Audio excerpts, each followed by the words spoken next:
A continuación vamos a tener la experiencia del doctor Coronel Guillermo García Pinto. Él actualmente es adscrito en el Centro Hospitalario del Estado Mayor Presidencial y viene con su plática, experiencia en alargamiento óseos en el Hospital Central Militar. Un aplauso, por favor.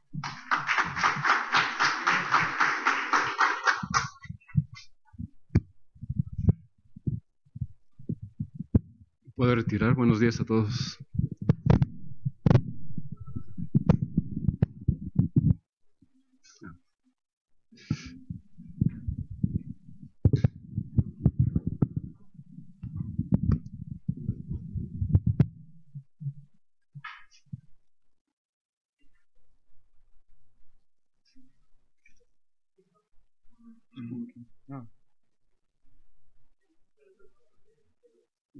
Gracias. Buenos días a todos. ¿Sí me escuchan? Pues que nada, quiero dar las gracias al comité organizador, directamente al doctor Martínez, el honor de habernos invitado aquí a platicar con ustedes sobre la experiencia que tenemos en alargamientos óseos en el Hospital Central Militar. Como lo acaban de escuchar, no trabajo ya en este lugar. Estoy ahora en el Centro Hospitalario del Estado Mayor Presidencial. Entonces, pero durante 16 años estuve trabajando en el hospital que mencionaron. Realmente, cuando nos enfrentamos a un paciente con estas características que está usando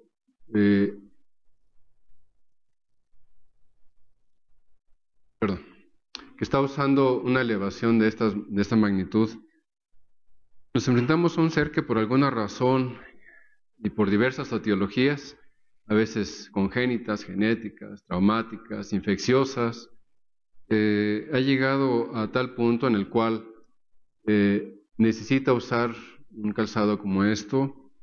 Y bueno, ahora que está muy de moda el bullying, ellos reciben muchas críticas, muchos comentarios, y a veces ellos se sienten en desventaja con respecto a sus compañeros en esta situación. Desventaja en sus actividades diarias, deportivas, culturales, psicológicas, etc.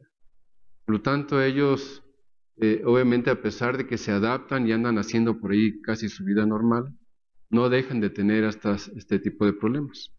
De tal manera que cuando los padres nos los llevan, no nos enfrentamos tan solo a la patología ortopédica, sino es todo en su conjunto. Es decir, tiene uno que ver una perspectiva más amplia respecto a estos pacientes. Debemos de partir, hace algunos instantes estuve platicando con algunos de ustedes, hay varios estudiantes aquí de la escuela. ¿Qué tan frecuente es esto o hasta dónde podemos decir que una diferencia necesita ser tratada con algunas cosas, no sé, con alguna talonera, con alguna elevación del zapato, como lo acaban ustedes de ver en la diapositiva anterior? ¿O cuándo es cuando ya tenemos que operarlos? A veces llega el papá preocupado y nos dice, es que yo le veo a mi hijo una pierna más larga que la otra. Y entonces uno empieza, bueno, sobre todo para los estudiantes les tengo que comentar que nosotros no somos simétricos, que lo normal del ser humano es que tenga una pierna más larga que la otra. De tal manera de que si yo a todos ustedes les hago un estudio especial para ver la longitud de sus dos extremidades, les aseguro que todos los que estamos aquí vamos a tener una diferencia importante. ¿Qué tan importante o hasta dónde debemos de ser tolerantes con esta diferencia? Van a decir, bueno, a ver si es cierto, a lo mejor me voy a estudiar una teleradiografía o alguna radiografía especial para medir las penas, para ver si este doctor que nos está dando la plática está diciendo la verdad. Bueno, ustedes pueden irse a radiología, tomarse su estudio especial y van a ver que efectivamente todos tenemos unos 2, 3, 5 milímetros más larga la pierna una del otro lado. Entonces, se supone que el cuerpo humano está adaptado, su biomecánica está adaptada para que podamos tolerar hasta 1 centímetro de diferencia. Y yo les quiero hacer mucho hincapié en esto porque he visto a veces compañeros ortopedistas que, por ejemplo, un paciente tiene mucho dolor de espalda o de cadera o etcétera, y una de las causas por las cuales le dicen, no, pues cómo no te va a doler la espalda si tienes medio centímetro más corta una pierna que la otra. Lo que debemos de saber es que todo el mundo tenemos esa diferencia y que eso no tiene ningún significado. Entonces tienes que buscarle por otro lado la etiología de la lumbalgia, o la etiología de la gonalgia o coxalgia, y no echarle la culpa a esta situación. Cuando esta diferencia aumenta hasta 1 o 2 o 3 centímetros, la gran mayoría de los autores nos dicen que eso puede ser tratado con una talonera. Y ya cuando se considera que es de más de 3 centímetros, se recomienda la cirugía. Ahorita vamos a ver. Es muy importante para esta patología que cuando nos llegue un paciente con una dismetría de miembros inferiores, nosotros sepamos encuadrarlo, qué edad tiene, qué patologías tiene algunas enfermedades neurológicas o musculares. Hay que revisarlos completamente a estos chicos, hay que desnudarlos completamente, dejarlos con su pura truza, revisarlos por el frente, por la parte de detrás, del lado, hacerles una buena estudio, una buena semiología, ver su marcha, ver su postura, ver cómo se sienta. Desde que entra al consultorio tenemos que iniciar la observación, porque eso nos va a orientar mucho para ver cuál es la etiología de esa dismetría de miembros inferiores. Por ejemplo, en esta chica que acaba de llegar, nosotros lo vemos, como les comento, hay que desnudarlos completamente para ver si no están con otra patología, y descubrimos esto. Descubrimos que su cadera es más pequeña, su miembro pélvico derecho es más pequeño, pero es un acortamiento aparente. Acuérdense que hay acortamientos aparentes y acortamientos reales. Entonces, el hecho de que esté ya la cadera de fuera, el doctor Agustín Isun se les acaba de hablar completamente de esto. Vemos que inclusive ya hizo aquí un neoacetábulo de una cabeza que debería estar acá abajo a nivel de esta. Entonces el acortamiento que tiene no es más que otra cosa que una manifestación de una displasia de cadera. Aquí obviamente el tratamiento del acortamiento es corregir la displasia de cadera. Entonces, si vemos que ya un paciente nos llega con una dismetría de más de 3 centímetros, el ortopedista en ese momento se pone su cubrebocas, agarra sus instrumentos y nos dice, vámonos a la cirugía. ¿Pero qué cirugía les vamos a hacer? Hay dos tipos de cirugía. Una es acortarle la extremidad más larga o alargarle la pierna más corta. Estas dos opciones se hacen cuando ya se han descartado las otras patologías. Cuando ya vimos que el niño no tiene displasia de cadera, que vimos que no tiene una enfermedad neuromuscular como parálisis infantil, mielomeningocele, cuando vimos o descartamos otras cosas y vimos que no hay otra situación, que el acortamiento pudo haber sido por algunas otras razones. A veces el mismo tratamiento de la displasia de cadera los deja con un acortamiento. A veces una infección cerca del cartílago de crecimiento hace que crezcan mucho estas extremidades, o a veces que se queden inclusive más cortas. Un tumor también puede ser una causa por la cual se estimula el cartílago de crecimiento, o a veces durante el tratamiento que necesitamos resecar ese tumor, lo dejamos con la secuela del acortamiento. Entonces, como les comentaba, uno puede actuar en dos situaciones, o acortando la pierna más larga, ya sea cerrando los cartílagos de crecimiento, una cirugía que se llama episiodesis, o la otra situación es alargarles la extremidad inferior.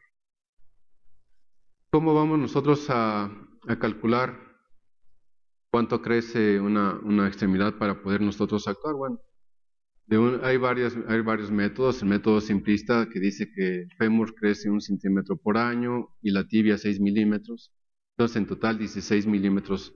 Si yo, por ejemplo, tengo un paciente que tiene un acortamiento de 3 centímetros y si sé que por año la extremidad crece 1.6, necesitaría 2 años para poder alcanzar esos 3 centímetros. Entonces, si yo voy a actuar sobre una niña que tiene 3 centímetros de diferencia y voy a actuar sobre su cartílago de crecimiento, calculo que a los 13 años le tendría que hacer esta epifisiodesis. ¿Por qué? Porque en esos 2 años voy a recuperar la distancia más corta. Hay varios métodos, el método aritmético, el Lepale, el Lemosey, que aquí está. Entonces, Bajo esas circunstancias nosotros nos pusimos a hacer unos trabajos allí en el hospital y empezamos a recolectar a todos los pacientes que necesitaran de este tipo de cirugía. Hicimos un estudio observacional, descriptivo, una modalidad de serie de casos, de estudio de registros médicos. Por lo tanto, nosotros vimos a todos estos pacientes que tuvieron más de 3 centímetros y que requirieran de algún alargamiento óseo. Vemos que esto es lo más frecuente para nosotros, desde secuelas de fracturas que nos lesionan el cartílago de crecimiento y que a veces impiden su desarrollo de los huesos, complicaciones de displasia de cadera, osteomielitis de fémur, tuvimos por ahí 9, artritis sépticas de cadera y rodilla, artrogriposis, secuela de poliomielitis, etcétera, etcétera. Entonces, vemos que la etiología para esto en una población infantil es variada. Hicimos 57 elongaciones femorales y 6 tibiales. Las edades de elongación variaron entre 5 y 35, con una media de 13.5, fueron 33 varones y 30 mujeres. Aquí tenemos la distribución de nuestras edades.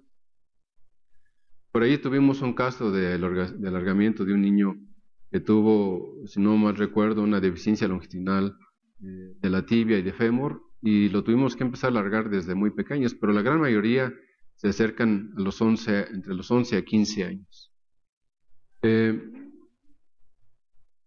Y la distancia total elongada que nosotros hicimos, más o menos toda la gran mayoría andaba entre 3 y 4 años, aunque hubo pacientes que alargamos hasta 6 centímetros, 8 y hasta 10 centímetros en varios casos.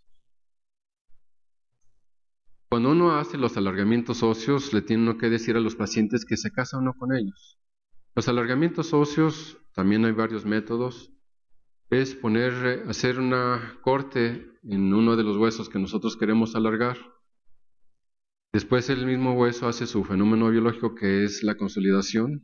Al hacer la consolidación, empieza a hacer algunos elementos que la gente le conoce como callo óseo, y nosotros alargamos ese callo óseo.